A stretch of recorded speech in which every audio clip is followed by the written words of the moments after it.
Welcome to the Haunted Ride.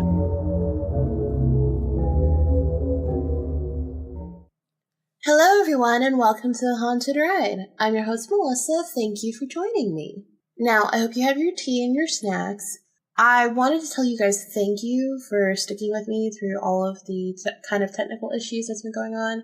There have been a lot of changes. I know I changed the website, so it's still thehauntedride.com, and the front page essentially looks the same, a little different, but it does look pretty much the same.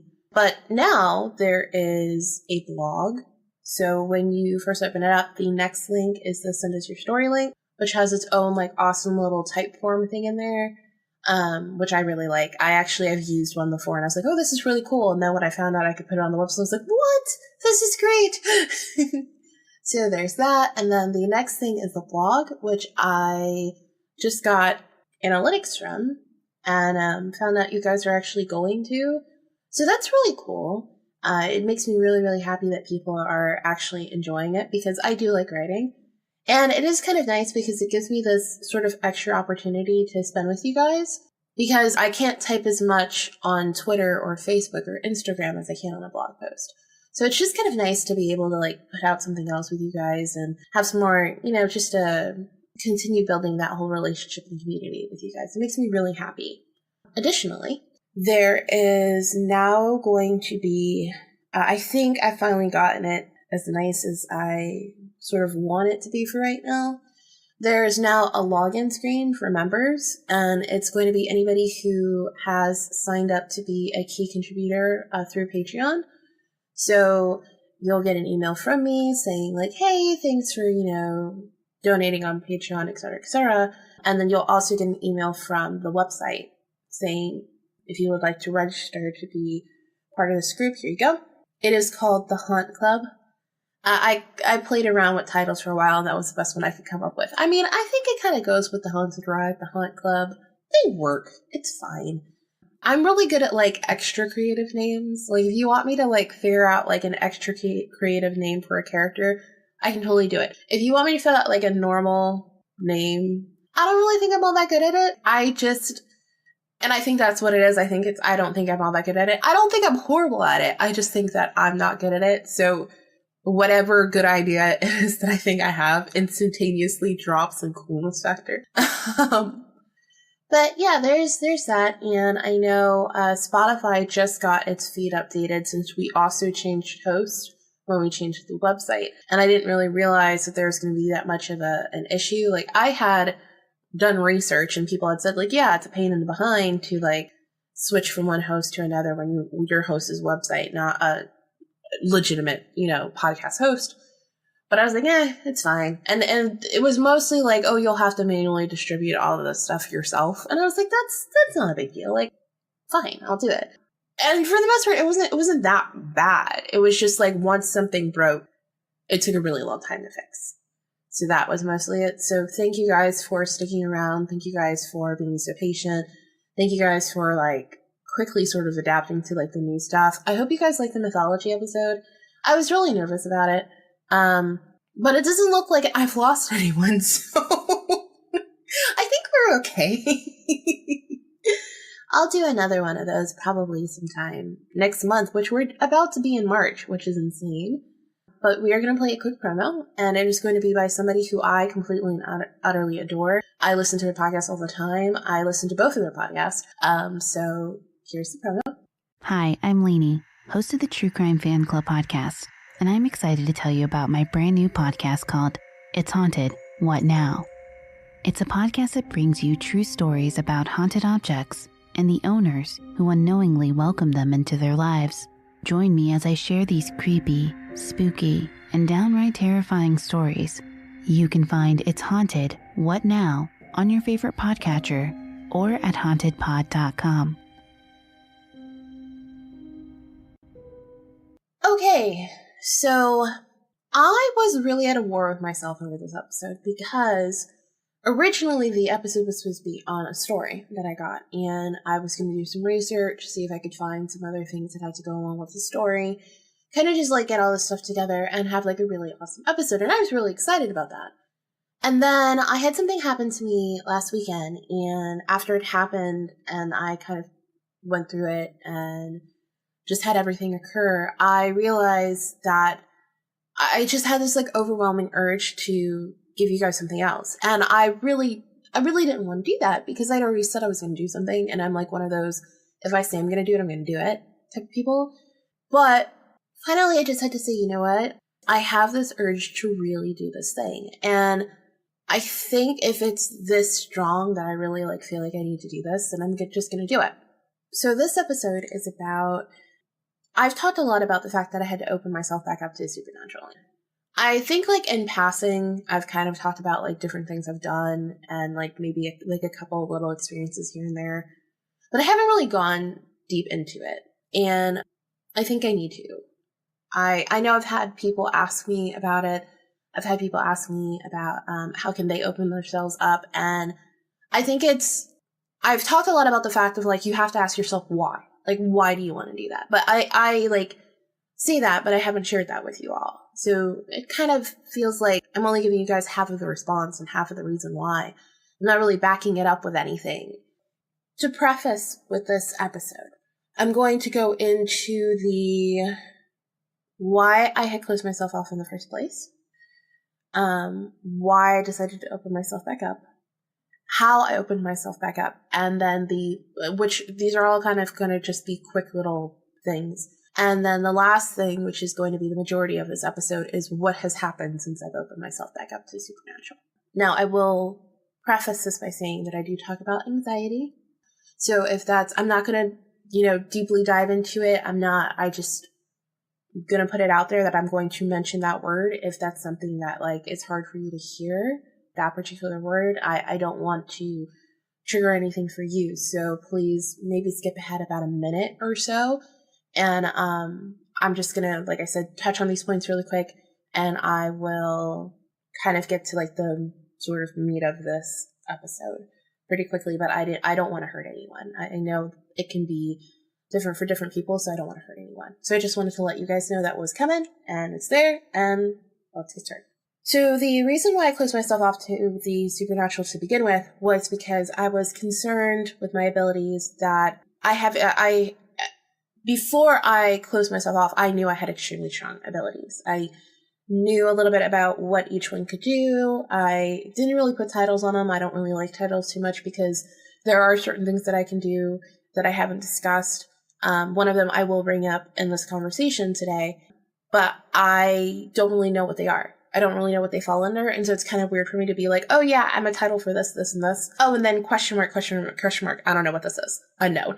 So I just feel like it should either be completely unknown or like maybe like find a title, and I haven't been able to find a title for it, so that's kind of what that is. But I was really concerned when I had children that they were going to have the same abilities. And because I was so open, spirits, I won't say that spirits are extremely attracted to me. That's actually something I've had to learn throughout this process, but it's very easy for me to find them. And I think it's easy for them to find me, like if I screw up, essentially, for lack of a better term. And I didn't want to be an attracting feature for spirits and then my children be an attracting feature and them have to deal with what it was that I went through in the haunted house. I went through thinking I was nuts. I went through thinking I was crazy. I went through a lot in that house. And that house stuck with me for a really long time. And I don't want that for my kids. So that was a lot of why I closed myself off. The reason why I had to open myself back up, though, is because I started realizing I was having anxiety. And the first time I had it was a couple years ago. So like 2 years ago now. Not fully, but 2 years ago or so was the first time I ever felt it. And I knew that it was anxiety. Like, I just thought it was, like, anxious. And that was it. I didn't put anything else behind it. That was it. But as that feeling kept going on and kept moving by, and I kept handling it about as appropriately as I thought I could. And then when it would disappear, I thought, like, oh, okay, cool. Like, I've dealt with it. Not like, oh, I'm ignoring it. So there was that.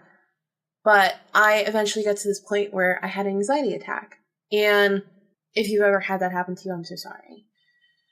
And that's part of why I end the end of each and every single podcast episode with something good that I've learned today or this week or something like that I want to share with you guys, is because of that anxiety attack. because if I had paid more attention to myself, and I'm not saying like, this is my case of anxiety. It doesn't mean it's yours or anybody else's. If I would have paid better attention to myself, I would have seen it happening. And I did see it happening. I ignored it. And I thought ignoring it was the solution to it, and it wasn't. So when all this happened and I realized what happened, I said, oh crap, this is a big thing. I realized just how much it was taking over my life. And I said, okay, I need to become healthy. And I knew that I didn't really feel like myself. Like I'm very big into self-reflection and sort of self-analysis. Typically, I know when I am 100% myself, I feel good. My personality comes through and it shines through, and I feel wholesome in that, versus when something just feels off with me. And I didn't realize how much I felt off all the time and why. So I said, you know what? I'm not healthy. I'm not healthy emotionally, mentally, physically, or spiritually. And that's not okay. So I started doing things to make myself feel essentially healthy. And I realized that spiritually, the reason why I didn't feel healthy is because I was ignoring a huge part of myself and a huge part of my life. It didn't mean that, I say this all the time. If I go to a place that has a ghost, I'm going to know there's a ghost there. It didn't mean that me closing myself off to the supernatural didn't know there was a ghost there. I did. But I wouldn't be able to fully commit to that experience and fully experience that experience because I had closed myself off. So I might get the inkling, but I might not be able to talk to the ghost. Whereas if I'm completely open, I am able to talk to the ghost. I'm able to help the ghost. I, in a large, real way, closed down the purpose of my spiritual self and my abilities. And of course, that's going to lead to you having issues. I basically just said, you're not allowed to be yourself all the time. And how am I supposed to feel healthy and sit down and say, oh yeah, I'm going to feel 100% myself, and I'm going to be 100% committed to my everyday, anything, when I've literally cut out a huge part of my life. That, it didn't make any sense. I don't know why I thought it was going to work. But, so I opened myself back up, and to go through how I opened myself back up, a lot of it was meditation. So to deal with the things that had happened, I started doing a lot of deep breathing, and I started doing a lot of meditation. Shoutouts to the app Headspace. I think I've talked about that app on here before, but Headspace and Lite, both of them are free. I believe Headspace does have other premium plans, but you can get into it for free. And those apps helped me through a lot. And Headspace is guided meditation. So it helped me be able to listen to someone and really actually zone into what they're saying and apply their lesson to my everyday life.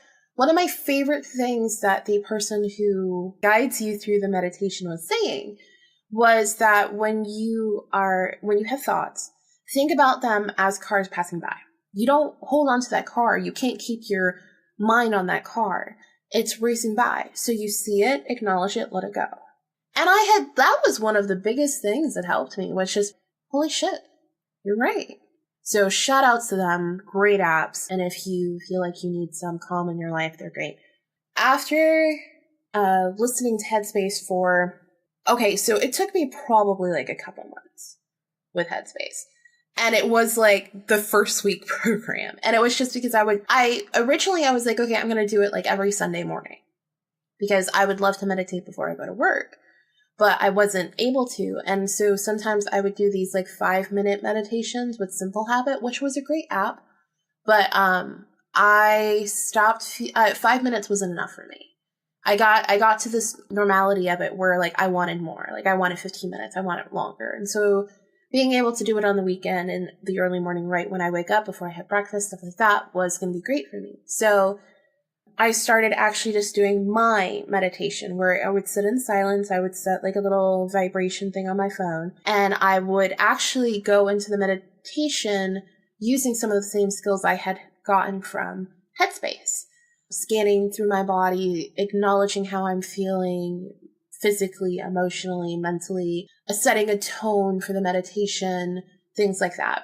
And then just letting my mind basically go on a little vacation and a break. I would be in these moments and it felt like I was surrounded in light. It felt so good. And there was just no way for me to like explain that besides it just felt like I was surrounded in light. And I would just smile. And there were times where like I would cry. Like I would just cry. And it wasn't because I was thinking about something bad. It was just all of a sudden I felt so peaceful and so beautiful that I felt emotionally free. And that was a big thing for me. So meditation typically opens you up to basically anything, really. When I started doing the meditation, I also started doing my tarot card readings again, because that was something that I said, you know what, I haven't done that in a really long time. I have these cards, like, I haven't touched them in 2.5 years. And that's ridiculous.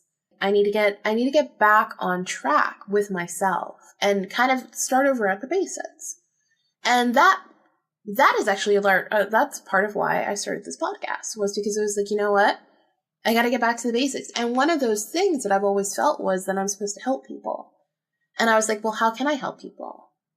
How do you talk about the subject with people? And then I realized I listen to podcasts all day. That's what they do. So now getting into the part that you're probably most excited about, experiences. So some of these might be a little difficult for someone to believe. It's perfectly fine. Doesn't bother me at all. One of these is actually I've talked about in the interview when I said there's an experience that happened to me that I know is going to be outside of most people's available spectrum to believe. And when I say this story, they may turn around and say, well, I can't believe that, so how can I believe anything else that comes out of your mouth? That was a big fear for me, for being able to share that story. I just realized, you know what, I've got to share it. So we're going to start with the first thing that happened. I had sort of started picking up on energies a lot easier after the meditation and the tarot cards and stuff like that, just picking up on stuff a lot better.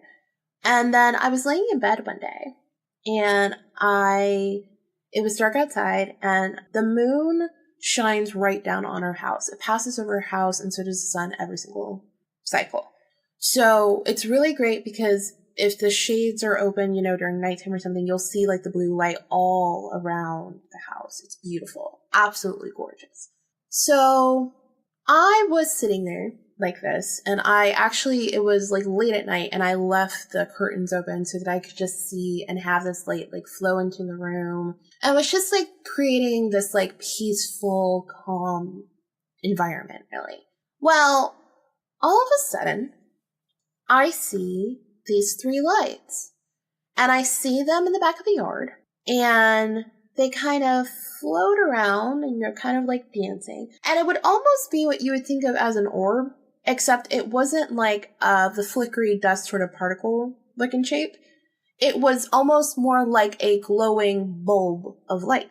It was glowing, it pulsated a little, and it sort of flickered almost. So at first I thought, like, is it a flashlight? Is it like, you know, somebody out? And like, I'm trying to think like logically. Is like there's somebody outside in the back of my house? Like, what's going on? So, but something in me was like, I'm having this thought, but emotionally I'm calm. And actually, as the lights are getting closer, I feel happier. And I was like, okay, I'm just gonna like lay here and let this happen. So I'm thinking, okay, well, the lights will stop.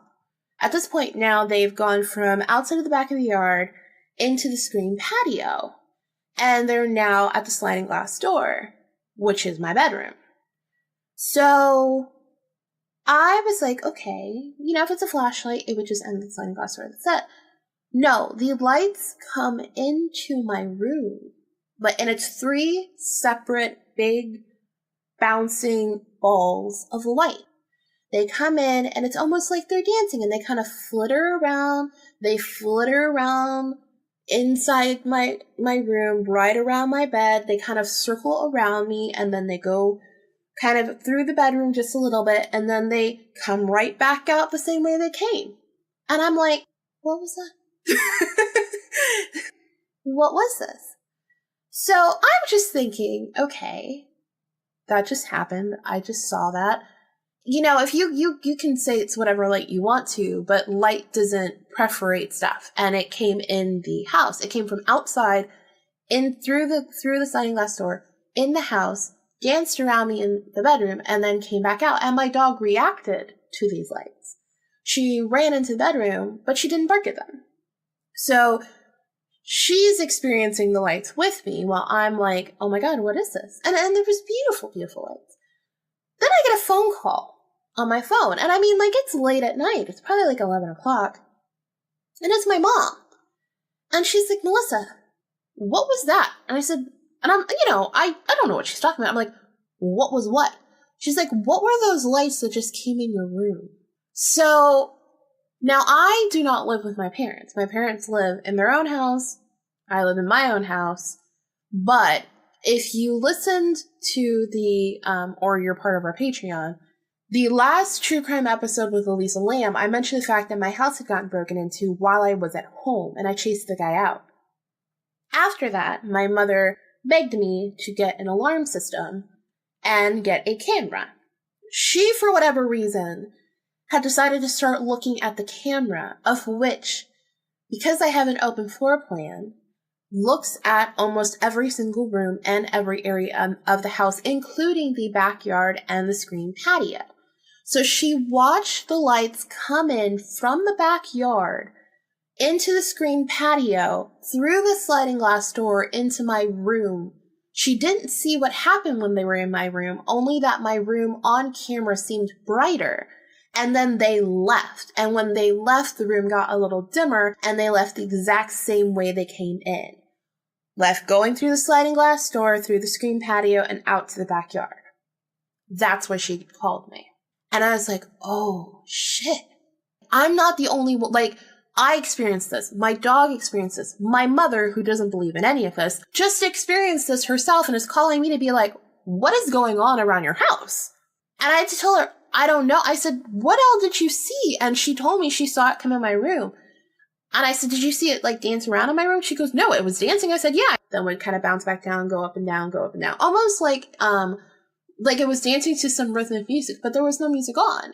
And it just kind of did this, and it's like all three of them would like bounce in their own separate individual patterns. They circled around me and then went back outside. And we were just all like, huh, don't know what that was. So that was the first thing that happened. Then the next thing that happened was I was on the way to my mom's house, and for some reason, as I was driving, I had this picture in my mind that I knew exactly what she was wearing, which, I mean, we hadn't discussed it. And again, as I said, I don't live with my parents. So she has more than enough clothes, and so does my dad. And I could figure out exactly what they were wearing, what they had on, their jewelry, their shoes, how my mom had her hair combed, what my dad had on, if he had a jacket or not. And I didn't, it was something I think I was saying, like we were discussing. I said, okay. You know, I guess that's just, maybe that's their most active outfit that I've seen them in, you know, recently, or, you know, something like it's not a big deal. So I go and I walk up and I said, huh, I said, did you guys just get dressed? And they said, no, we've been in this for like over half an hour. We were waiting for you to like get here. And I was like, uh-huh. And it was exactly to a T what I had envisioned, even down to their jewelry. So, okay, cool. Then when I had also been driving out, so these two occurrences happened on the same trip to their house, so within like a 30-minute span, but clearly were different. So one, we were discussing something or whatever, and it ended up that we did discuss that topic. I did not bring it up. My parents did, which was really interesting. So I was like, okay, cool. So precognition, great. And then I had this like weird random dream about a cake. Again, this is as I'm driving, so it's more like a daydream. So I'm still present driving and paying attention, but it's almost like, I don't really know how to explain it more than it's almost like just like image just came to me. So it was me saying, now at this point it was me in the car saying, hey, you need to be careful about the cake in the trunk. And then the trunk flew open. And we didn't lose the cake, but it flew open. We had to pull over and, close the trunk of the car. And by we, I mean me, I had to do this. So clearly I didn't have a cake in the trunk. We weren't going for a birthday or anyone's birthday. I didn't know anything about it. Had no clue. Turns out that there was someone's birthday and they just forgot to tell me about it. I didn't know anything about a birthday. I didn't know anything about a cake. I didn't know anything about that they had the cake because it wasn't their birthday. It was a friend's son's birthday, which you would think that the parent would have the birthday cake. Did not have it. They did. So I wouldn't have known anything about the cake to begin with. I didn't know anything about the birthday. And long and behold, it went in the trunk. And I was like, you may not want to put it in there. And they're like, well, we don't have anywhere else to put it. I said, you should check your trunk. No sooner I say that, my mom is kind of just shaking her head at me because she doesn't believe me. Puts the car in the reverse, trunk flies open, she almost lost the cake. Which is the exact same image I had in my mind. And I said, told you. She's like, how did you? And I said, I had this weird image come to my mind as I was on my way over here. And she even said to me herself, she's like, you didn't know anything about a cake. Did I tell you about a cake? I said, no. I said, you didn't tell me anybody's birthday. You didn't tell me anything about a cake. I didn't even know there was a cake until I got here and you came out of the house with it. So there's that. Then I remember this time we were at a store and my mom all of a sudden was trying to get a hold of one of her friends or something, and she couldn't get a hold of them. So we're walking and we're walking and we're walking and we're walking. My mom apparently had her phone on silent, and I didn't know this. And I said to her, all of a sudden, I stopped and I said to her, you should check your phone and call your friend. And she said, huh? I said, you should just check your phone. I think your friends might be calling you. So she goes, puts her hand, her phone's not vibrating, goes, put her hand in her purse, takes your phone out, is about to tell me my friend's not calling me, and goes, there's no one, looks down and her phone starts ringing. And it was the particular friend. So we could just call that a coincidence, but it freaked her out because she was just like, she's like, that's weird, like, because she has a Bluetooth headset, so it doesn't ring through her phone. It rings through the headset. But for some reason, it didn't ring this particular time. It didn't ring through the headset at all. Additionally, her phone was on silent, so she should have heard it only through the headset, wouldn't have heard it, wouldn't have had any idea, anything like that. So, and it was just very interesting that I said that the second she's about to tell me no, it starts ringing. And that was the only reason why she got the phone call that she was waiting for. So then I start waking up, and when I wake up, I have these like thoughts. And it's like, you need to make sure you do this today. You need to make sure you do that today. You need to do the other. Like, it's almost like all these like, it's almost like hearing your spirit guide, except it's not like a strong hearing your spirit guide. It's more like almost like your spirit guide is like texting you a reminder. That's honestly like what it feels like. And if I try to ignore it, it's almost kind of like this whole episode with me saying, you know what, I should just stick to the actual plan that I have, because next week's episode is going to be an interview that I did last week. So like that's going to push stuff out more. Like, let's just like stick with what I had. And it makes me get this feeling of you're doing something wrong and you need to listen to me. So I did that. I did it each time, and every single time it made me feel better.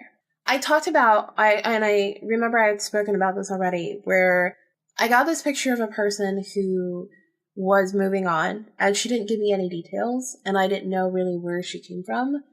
I finally figured out it was someone on Twitter, but unfortunately, I wasn't really able to figure out who. It was like a relative of the person, and they hadn't posted them on Twitter. But hopefully she was able to get that information, because I wasn't able to get it to her because I didn't know her, and I couldn't figure out who the hell it was, because the spirit, when it passed on, didn't really give me a lot of information. It was mostly just being like, hey, tell my friend I said bye, peace, and then it peaced out. And I'm like, but who are, what? So thanks for not giving me any information. But I had that happen and I was like, okay, that's new. Like I haven't had that happen in a really long time where I've had a spirit come to me. Now, it did not come to me as far as appearing in the house or something like that. It was more like it tapped into my wavelength for half a second, gave me a message, and then tapped out. And then there was also this time where I picked up on negative energy that was in a house. And it was a house it was a story that was done about an experience that this couple was having. And in the story, the host of the podcast the person was on the podcast, but they were going over the information and the story and everything. And I picked up on the negative essence that was there.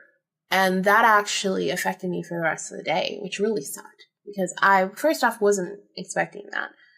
Second off, it wasn't the entity itself. It was the entity's essence that was affecting me because I was picking up on things so strongly. That's what I got. And I ended up with a horrible nightmare, and I ended up cleansing myself afterwards of the energy, and everything was fine afterwards. It was just that one crappy dream that happened. But that hadn't occurred in a really long time, which is part of why, and that's part of this whole I'm opening myself back up. I thought by opening myself back up, I would kind of have to catch back up to speed. No. Instead, I basically just picked up exactly where I left off. And that's been part of these moments where I'm not expecting this stuff to happen because it's coming out of nowhere. It's not like, oh, let me just give you some information. No, it's just popping up. And I'm like, oh, thanks. First off, I didn't even think I'd be able to pick this up right now. And then second off, not only can I pick it up, this is just coming to me in waves. And I wasn't ready for it, I'll be honest, because I just thought I was going to have to play catch up. So if we're going to get into titles, one of the things that I would be is an empath. I've known this for a really long time. I've tried to ignore it for a very long time, mostly because my difficulty with it is the kind of line between where is it that you are picking up other people's emotions versus you're reading body language, body signals, things like that. Now, I observe people. So I'm a natural observer. I don't typically talk this much in real life unless I love you and then you get all the details all the time. So because I'm an observer, I observe people's body language. You can read a lot about someone's emotional state from their body language and their tone. If you just listen, you can get a lot of information from that. So it's okay, where does that break apart from me going, okay, empathically, I'm picking up on your information. And that I really struggled with. And I began to realize that if you're saying that there's visual and audio cues, and you don't have those in front of you anymore, but you can still figure out how this person's feeling, that's the line between the body language and tonal infractions and being an empath. There's the line right there.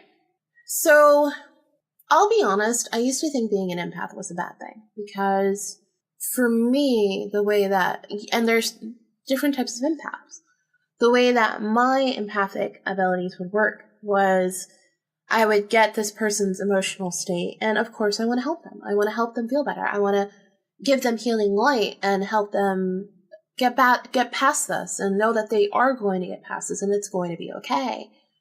But some people don't have the best intentions in heart, and so if you can give them healing light now, but they're going to want it more and more and more, and you only have so much that you can give at one time before you start getting drained and you start getting messed up.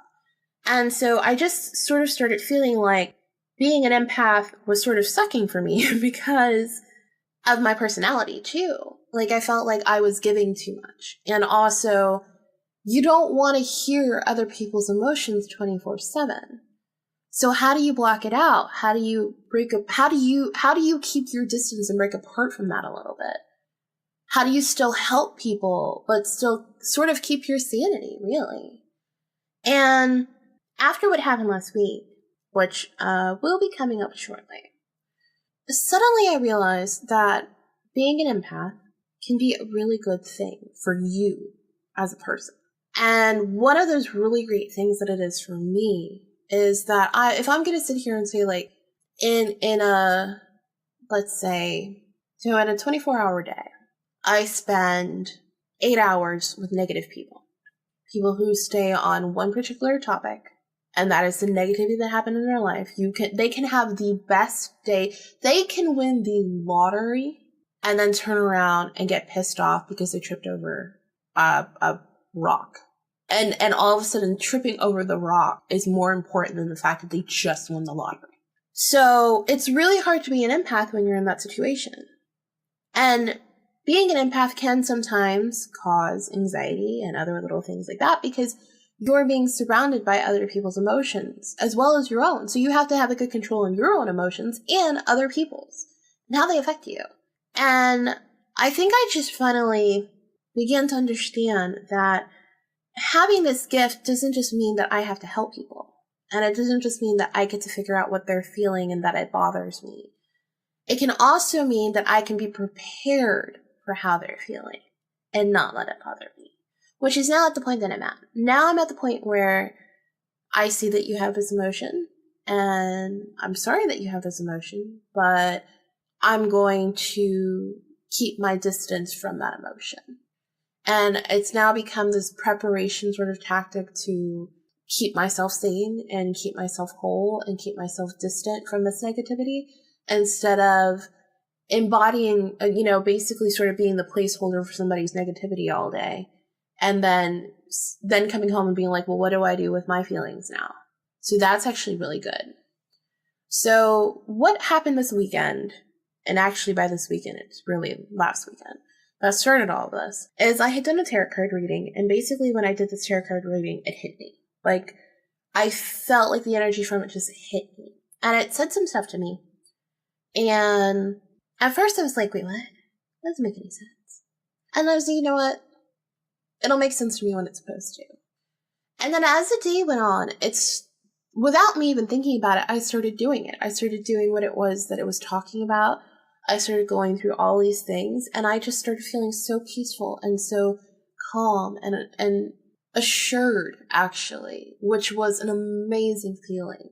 And just almost like free and confident in myself, which was insane for me. I was able to keep that through the whole week. No matter, don't get me wrong, there are tons of there's actually, I had to re-record the beginning part of this episode because of something that was annoying that happened. It was annoying. It was unexpected. It came out of the blue. It's going to cost me money that, quite frankly, I don't have. And it just came out of nowhere. But I'm just kind of like, okay. It's a sort of acceptance that I just haven't had in a really long time. And it's don't get me wrong, I still have difficult times, I still have difficult moments, but all of a sudden things are just so much easier ever since that reading. To get into some, I guess you would call these like psychic things, I was going to go talk to someone that I know is also an empath and just talk to her about her day, stuff like that, how she's doing, etc. And I walk out the door and I said, hey, typical hello. And she said hello, but it was like the second after she said hello, in my mind I heard happy birthday, Charlotte. And I heard it so loud I thought she said it. And so I kind of stopped. And she kind of looked at me weird, and I looked at her weird. And I walked a little closer to her. I was like, did you say happy birthday, Charlotte? And she looked at me and she goes, no. She goes, but I was just thinking, happy birthday, Charlotte. Today's my friend's birthday. And she's like, what's so interesting to me is she didn't ask me how I knew that. She didn't ask me how I knew it. She didn't ask me because I didn't know she had a friend named Charlotte. We're not friends. We're we talk 3 times. I'm able to see her 3 times a week for about 10 minutes. We chit chat about random stuff. I just learned her kids' names the other day. Legitimately the other day. it doesn't make sense that I would know that just now, but somehow know like all the names of her friends or even her friend's birthday. But she never questioned me on it. Never, not a single thing. Just like, that happened, okay, cool. And then just kept going. Then we had a meeting, and I was just like, come on, can we like please start this meeting and stop chit-chatting about stuff? Like, the meeting was already starting late and all this stuff, and I already knew like it just wasn't going to be like a good advantageous meeting, and I'm just waiting, really. And in my head, I hear the thought, it was almost like what happened when I was describing the car and the trunk and seeing my parents. It was like this image hit me that this person had kind of crossed their arms, kicked out their legs, smirked like an asshole, and then said, "Are we boring you, Melissa?" About 10-15 seconds afterwards, this thing happened. Now, I actually talk about this on the interview for next week that you guys will hear. We were talking about, while I believe in everything, that doesn't mean that I approach things in an illogical way. I still want to debunk my own experiences as much as I can until I get to this point where it's like, you just had the experience. And the clear sign that she hadn't said this before was there were 4 other people in the room with me when this happened. The 4 other people visually and or audibly reacted when this person said what they said. If it would have happened the 10 to 15 seconds before I heard it so clearly in my mind, they would have done it then, not later. So that happened. I said, okay. And then, and this is kind of going to go into a little bit of a dark thought about suicide. Don't worry, nothing like that, but just, I have to bring up that word, and I just want to make sure it's not going to hurt or affect anyone. So I had started having like suicidal thoughts, which I understand is a huge, big thing. But I was like, that's weird. I don't feel like it's coming from me. I didn't feel it was coming from me at all.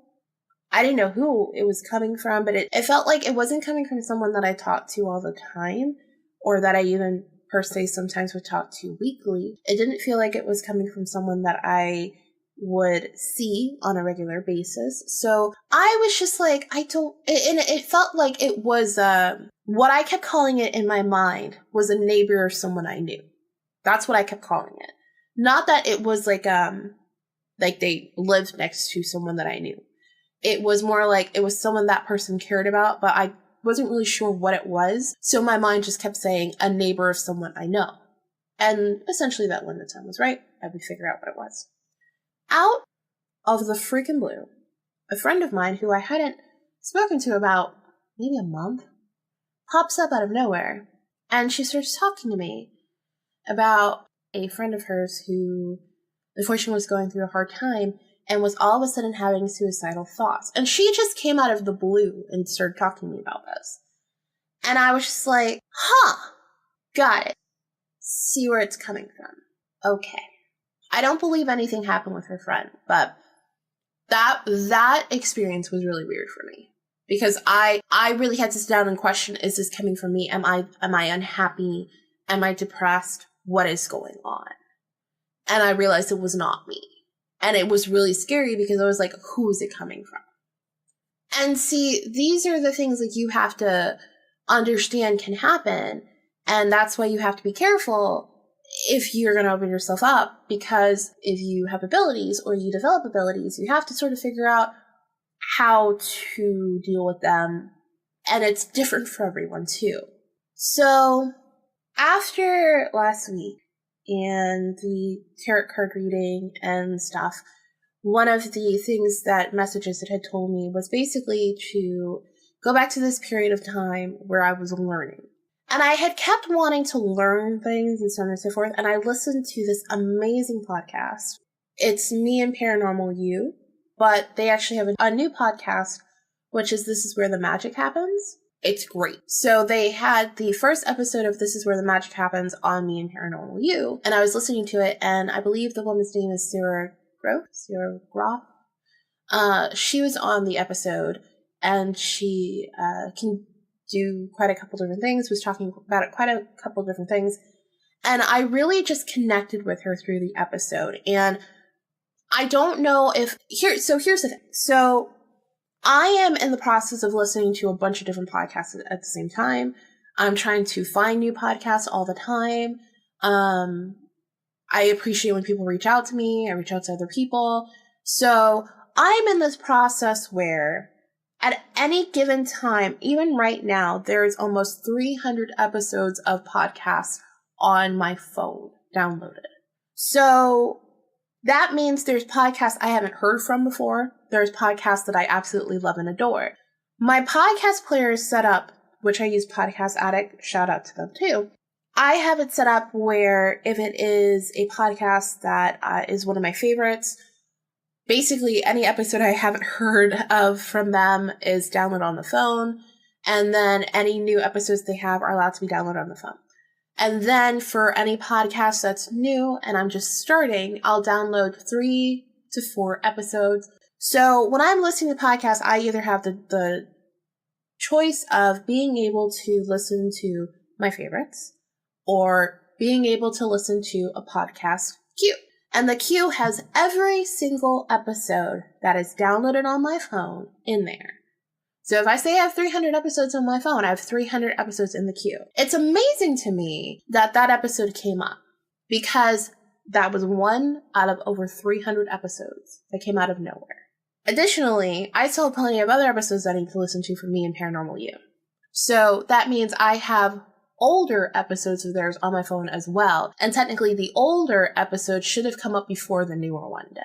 Because that was you can either do like newest episodes from like the podcast you really like to the oldest, or you can do a random. And I was on random. I was not on newest to oldest. So this one came up and I was connecting to so many different things that she was saying. And she was talking about her Lite and learning and things like that. And I really just sat down and I was like, okay, I have to do this. I get it, universe. Got it. Like between the tarot cards and have been feeling every time someone's like, hey, is there a group for this? And I find out there's a group for that. And I kind of want to join it, but then I kind of back off of it. Stuff like that. Like, you're pushing me in a certain direction. And I feel like This Is Where the Magic Happens episode was the last push. And so I finally agreed to it. So I joined a couple groups on Facebook for empaths and psychics and mediums and stuff like that. In one of them, I was able to do a psychic photo reading, which I've never done. I've never sat down and been like, oh, let me prepare myself for doing a photo reading. Never, ever in my life have I done it. Never even known how to do it. Never ever like whatever. So this photo comes up and I scroll down and I just want to cry. Immediately, I just want to cry. And I was listening to a podcast while I was still actually in the middle of listening to this podcast episode while I'm looking at this photo. And I was like, okay, maybe it's an overwhelm of emotions. I'm still at work. Maybe I just need to look at it again when I come home and see if I have the same reaction. So I don't trust that this reaction is solely from this. It could be from my day. It could be from whatever. Let me just come home, be able to be in this place where I feel safe and secure and welcome and open and try again. So I leave work. I'm in the car. I'm thinking about this picture and I start wanting to cry yet again. And I get a little bit more information. I get home and I said, okay, you know what? I have to respond to this thing. I have to. And I could be wrong or whatever, but I have to respond to it. So I go, I write my response, and then after I was done, I felt fine. I didn't have the feeling of wanting to cry anymore when I looked at the picture, like I was done. So I close out, I'm finished. I'm like, I actually, at this point, so there were 2 other comments and some people had replied, I thought, or something. So I look at the other comments and everybody else's is like nice and happy. And I'm over here like, every time I look at this picture, it feels like I want to cry. Like I feel like you've been through something and you lost someone or something very dear to you. And I was even at this point where I was beginning to get a name and I was like, let me not go there. Because if I'm wrong, like, My biggest concern was just like, they're going to think I'm like an idiot. I've never done this before. Again, just opened myself back up to my abilities a couple months ago. Like, maybe that's just too soon. And too much too soon. The girl responds back to me. And turns out that that's exactly what she had been doing over the last couple months. I was exactly right. And I was just like, whoa. And sure, you could say that, I just picked up on something. And in the picture, she was smiling. She seemed fine. She seemed happy. You could say I picked up on sadness from the picture and just immediately clung to that. But then, like, why was I starting to get a name? Why was I starting to, like, understand, like, this woman's thought process and say it to her? And she told me, yeah, you're right. That's exactly what's going on. And then she went into it a little bit. Like, I don't know this person at all. I've never met this person before in my life. And I was just like, whoa, okay. I have also, I don't really know what's been going on lately. We talked about astral projection on Phil's podcast, Ghosts in the Night. Shoutouts to them. There's so many shoutouts. Shoutouts to like 3 different apps and a podcast. I feel like every 5 minutes we're going shoutouts to someone else. But I'm sitting here and I was just like, okay, cool. I hadn't been thinking about astral projection. Hadn't been planning on doing it, anything like that. But lately, I keep finding myself in weird places, like spiritually, not physically. Physically, I'm still in bed. But it'll be like spiritually, it's almost like my subconscious is awake and somehow I'm floating in these weird places that I've never been to before. And then when I come back to my body, however it was that I was walking or laying or whatever is exactly how I look when I'm back. And that's not how I went to bed. Nothing's ruffled or moved or anything like I moved that way. And it doesn't feel like a dream. It feels more like I'm traveling. So I'm not sure if I am just traveling or I'm having like extremely lucid dreams now all of a sudden. But I get feelings from those dreams. Like I feel certain ways and it makes me feel like real life. Like it feels like to the point that like I wake up and I'm like, was I seriously sleeping? Like I didn't think I was sleeping. I thought I was in this place. And I didn't think I was in bed at all. So that's been happening lately. So the last thing that I'm going to say, this is the occurrence that's going to be probably the hardest for people to understand. I just hope that you guys have an open mind. If you feel like it's impossible, that's okay. That doesn't bother me at all. What does bother me is if anyone takes offense to it, that's not what this story is for. So this story is about healing. It's about people who say that they can heal other people and my experience with that. So this is a touchy subject for you. Now might be a great time for you to turn off the episode because that's what the next 2 occurrences are about. So in the interview with Phil, I had mentioned something about how I had an occurrence where essentially it was something like I had healed someone and I really didn't believe I had done it, but this person like believed I did. They're actually the one, they came up to me and were like, thank you for what you did. I don't know what you did, but you did it. And I know you did. So to give the detail about this, now this is before I had closed myself off. So this is several years ago. I don't like hospitals. I haven't liked hospitals since my grandmother was alive. So, and I remember I did this when the first time she went to the hospital. I had gone to the hospital with my mom because the owners of the company that she worked for, their relative was in the hospital. He was in the hospital to the point that they were making funeral arrangements. They did not believe that he was going to make it. They did not believe he was going to be okay. The doctors didn't really completely understand what was wrong with him. We were running a whole bunch of tests. They really didn't get it. He was a lot of the time unresponsive to treatments. They just didn't really know what was happening. So basically they'd been told by the doctors, you need to prepare and you need to start funeral arrangements, stuff like that. It was basically like us coming as a support to the family and also say goodbye to him. So I didn't know him, but my mom had met him a couple times and that was it. Go into the hospital, we get up there, and I just feel, and when I sit here and I say this story, I go back to that moment. And it was like I could feel everyone's discomfort and pain, and it was horrible. It was horrible. Walking down the corridor to that room was horrible. So you get in the room. It's like that feeling zones in on him. I see the owners of the company, give him a hug, so on and so forth, and at this point, I'm like a teenager, so it's the whole, like, your point is invalid, just be quiet and stand there, and then, you can talk when we get back home. That was... So I kind of just stood in, like, a little bit of a corner, and I'm looking over at the person who's laying on the bed, and I just see this huge, dark, black energy. This is, like, negative energy. And I don't mean negative as in evil. I mean negative as like, a void. Like, something was, like, a void around this person, and it was dragging him further and further away. And I just thought it was really weird that I'd seen that. I don't know, something about the situation and the sadness and everything, it overwhelmed me to this point that I just wanted to help the person. So what I did was, it was almost like a recycling of energy. I took their negative, voided energy into myself and gave them my positive energy. So my light energy, everything, and I poured it into them. I could see that there was, like, an issue with his liver. I poured it in there. I could see, like, there was, like, an issue with him breathing. I poured it in there. I just slammed him with this energy, basically, until I couldn't really see the negative energy anymore.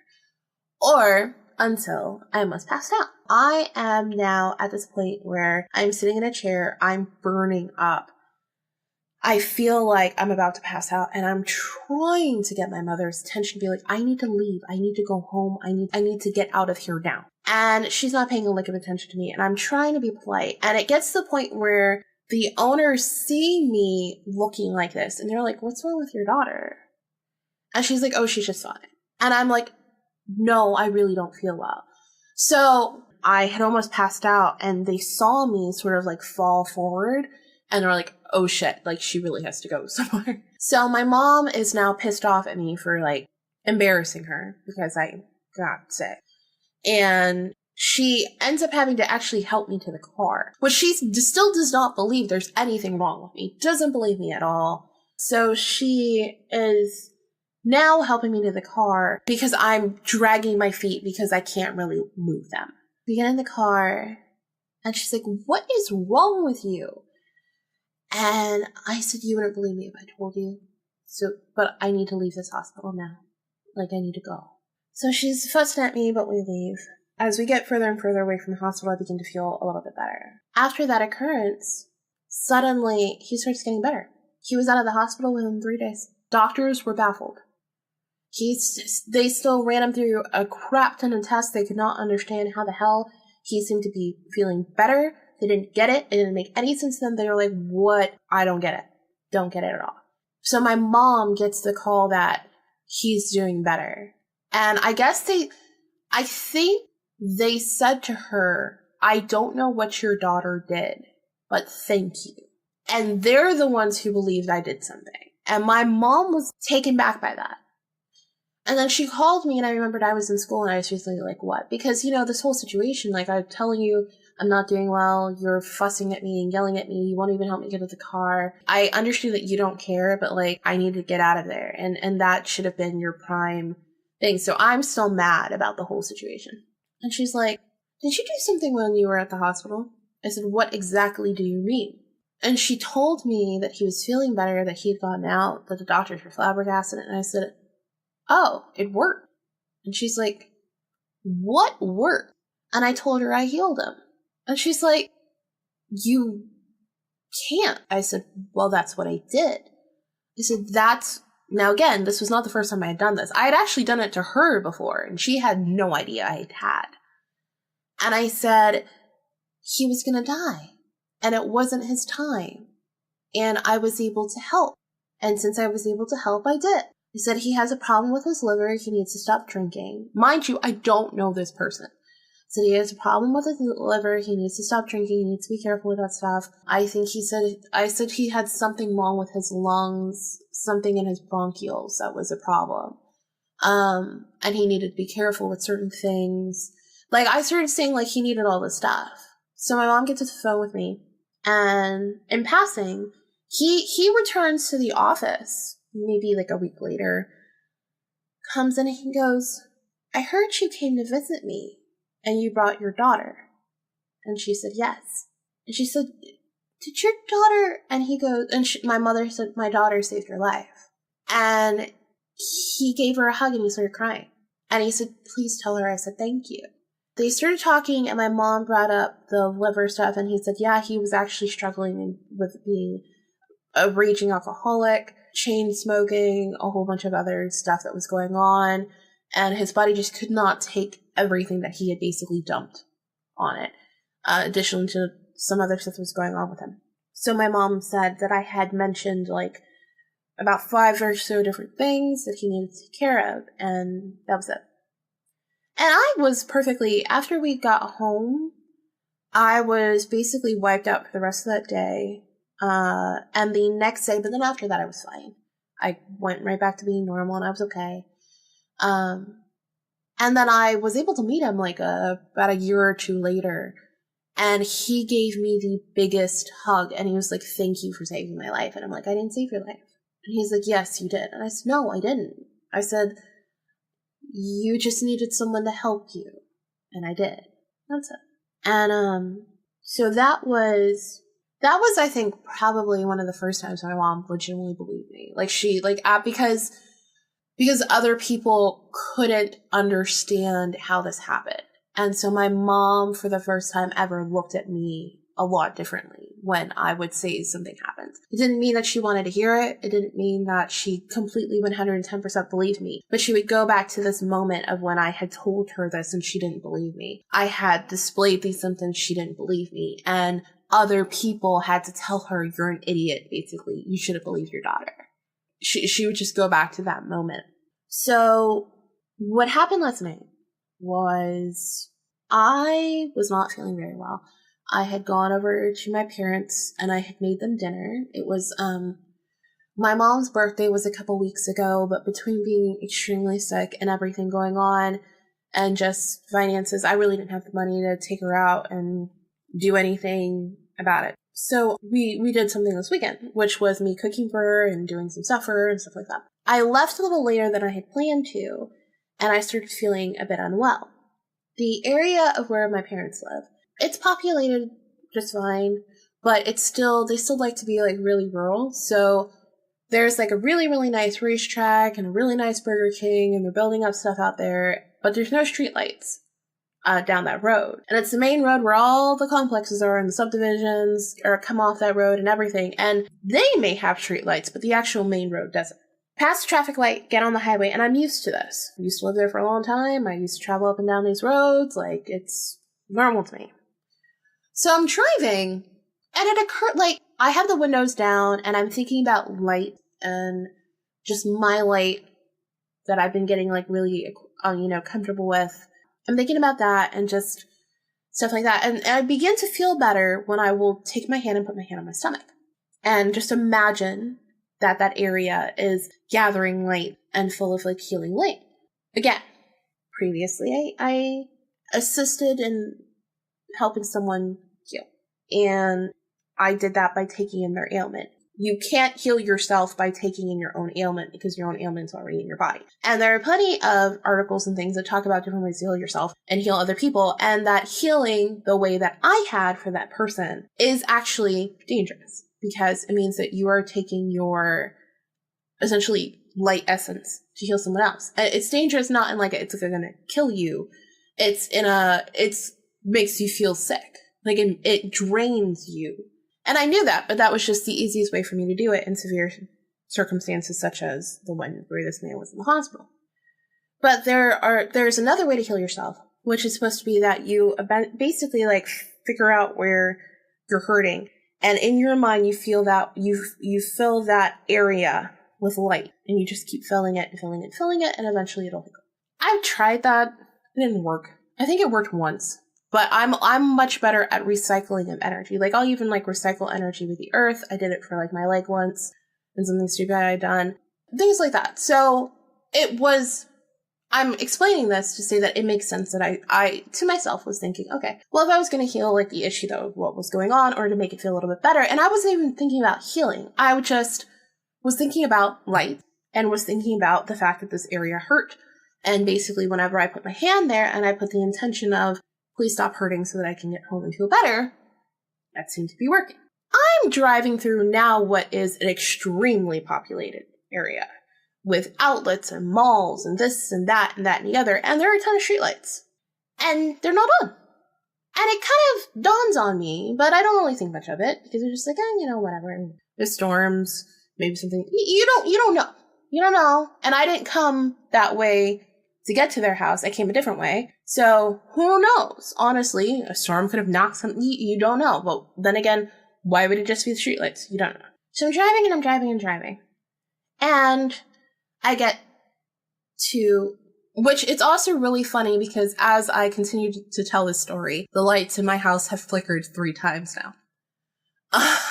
So I keep pausing in the audio because I'm just like, oh, are you still recording? Are you still working? Okay, cool. So I keep driving and driving and driving, and I get to another extremely populated, like the other one, and I'm like, okay, no, there should be lights here. Like this, essentially, like this is pretty far away from the first. That doesn't really make any sense. I'm kind of like looking at the light bulbs as I drive underneath them. And I notice that they are on, and they kind of like, when a bulb's about to die, or something, like it kind of does this like dim light, and then it begins to like get brighter, and turn on. Well, that's what it was doing, but it would only happen after I had passed the light. So if I was coming up to the light, it would shut off, and then as I passed the light, as I was going underneath the light, you could see it getting brighter, and then as I drove by, it turned back on. Now I'm tired. I'm in pain, and as if I don't keep my hand on my stomach, and I'm like, I'm probably just tired. And I'm just imagining this at this point. So apparently the universe's way for me to call me out on being an idiot was, as I'm saying to myself, I must be imagining this. 6 lights in front of me all shut off at the same time. They were on, they shut off. I had not passed them yet. And not only did I see it, but there was a car that was speeding and had seen this happen, freaked the fuck out, sort of slammed on the brakes as a little swervy thing. All because the light shut off and it was speeding and it just startled the car. The car was fine, it didn't hit anyone, it wasn't going to hit anyone. And I was like, oh shit, okay, wait, so that, like, now I have a witness. So if I want to sit here and debunk it, okay, like, let's sit here and think about this. Like, so you're telling me that I'm thinking about light, and because I'm thinking about light and gathering light in order to help myself, and it's nighttime, pitch black, there is no light. Every bit of light that comes on, that I pass underneath, I'm gathering and bringing to my body, and then it comes back on. Like, that doesn't make any sense. Why would that even happen? But then I question this, and then all of a sudden, all the lights shut off simultaneously, only to finally turn on the second my car passes them. So it's now, at this point, a white car and my car. Those are the only 2 cars that pass between the moment that all those lights shut off and all the lights turn back on. No other cars did. And I had to sit down, I had to say to myself, I think that means I'm doing this. Like, I think because I am envisioning gathering light, and there is no light source out right now that's super close to me, the closest thing for me to gather light from that I don't need, like, I could gather light from my car, but I need my car in order to move. So the closest thing for me to gather light from that's stationary that won't hurt anyone would be a street light. So I call my dad, who he's way more open into stuff like that. And we've been talking about the fact that I've been having a lot of like light stuff happen to me lately. And he's been really interested in when I'm telling him like stuff about light that's been going on with me. And I told him what was happening. And I was like, as I'm telling you this story, Dad, like, it just happened again. Like, all the lights on this side, and it wasn't on both sides of the road. It was on my side of the road. Because I'm at this point on a 3-lane highway. So the lights on the 3-lane highway are the ones that are messed up. The lights coming in the opposite direction, they're all on. That's part of why I was like, that's really weird that only these lights are off. And then, they're coming back on. And I was like, okay, maybe they're just turning them back on. But like, the mileage, this doesn't make any sense. And he's like, I think you need to realize that you're the one doing it. And I was just like, I guess so. What else do I say to this? But that was the last thing that happened. And there are people who they, for some reason, when they're around lights, they're either will turn off or turn on or get brighter. There's a theory that used to, I don't know if it's still on, but some people would say that extremely psychic or children who would be a medium would be able to affect lights that way. And it was like, it meant that it was like spirits or stuff like that. And it was a corresponding with between spiritual energy and the light. And it was actually like their energy manifesting. I don't know if that's true. I have no idea about any of it. But those have been my occurrences thus far. I don't know about a lot of them. Like, a lot of them, like, I can't, you know what I mean? Like, it's not like I have, like, visual proof or audio proof or anything like that. But to say something that was said to me in the interview I had, that's going to be coming up next week with Kate from Ignorance with Bliss. Thank you, Kate, by the way, for being on the episode. It doesn't really matter if you believe or not. It doesn't take away from the fact that this person had this experience. It doesn't. That's what I've really had to embody. And that's part of why I think I had to tell these, is because one of the reviews that I had gotten was that I talk about spiritual occurrences that people wish people would talk about more, but no one does. Or they haven't heard them before and they've always been really interested in them and they haven't been able to hear them before. I don't talk about things if I don't know them, or if I don't research them, or if they haven't happened to me, or something like that. I think it's really good to have that reputation, I think, of being able to approach everything in the paranormal. Not just, the common things or the most talked about things or the most believable things, but being able to be like, yeah, this happened to me, or yeah, this happened to you, or like, that's just it. That's all there is to it. It's an experience. And at the end of the day, like, that's what life is about, right? Our experiences, our joys, our woes, are what we learn. So that's all I've got for you guys today. For the thing that I learned. So this is awesome. The thing I learned was from My Favorite Murder, which I swear to God, this is the last time I'll say shout out to them. They don't listen to this podcast. Karen and Georgia have like 20 million freaking podcasts they can listen to. They don't listen to this podcast. They're never going to know about it. Nothing. But I got it from them. And when I heard it, it made a profound difference in my life. And they're also part of what gave me the courage to begin to do these little, like, what did I learn in the week, or happy little things at the end of the episodes. That's something to do on their show. It always makes me smile. And I always love it. And this was theirs, and so I will share it with you because now it's mine. This was theirs, and I will share it with you because now it's mine. So it was a to-do list, which I was like, the fuck is a to-do list? And it's basically like, we sit here and we make these to-do lists, and we go through all the things that, like, we have to do in a day. And then sometimes it helps us out, but then if we don't get them all done, like, sometimes it just makes us feel more impacted for the next day and the next day. And that's unhealthy. You only have so much time in the day, and you can't just count your failures. You should be able to count your successes too. A to-do list is basically to talk about all the things that you did today. So for instance, like, my to-do list would be, I recorded a podcast episode, or because I was up till like 1 something in the morning, I started working on a new website for my blog, or I cleaned up the yard a little bit, or I ate a really unhealthy lunch that I loved. Like, just little, it doesn't mean that I did all these amazing, incredible things. But if it brings you joy and it brings you happiness, isn't that the same thing I mentioned earlier? Focusing on this one negative thing when you have all these positive things in your life. A to-do list basically just is you saying, no, I'm not going to do that. I'm going to focus on the positive things that happened today. I'm going to focus on, like, the little things that happened and give those more power than the negative things. Now, I have not written down a to-do list at all. I haven't, and I listened to this episode on Friday. I listened to it on Friday, and I did not write down a single thing.